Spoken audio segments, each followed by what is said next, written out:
พียนใหญ่ตะเพียนใหญ่โดนไหมโดนไหมโดนไหมอุ้ยแรงแรงตะเพียนใหญ่ครับวิ่งแล้ววิ่งแล้ววิ่งแล้ววิ่งแล้วโอ้วิ่งแล้วครับตะเพียนใหญ่ครับอุ้ยวิ่งเข้าปูน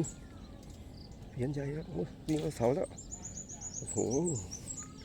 มันเลยครับตัวนี้สวยงามครับ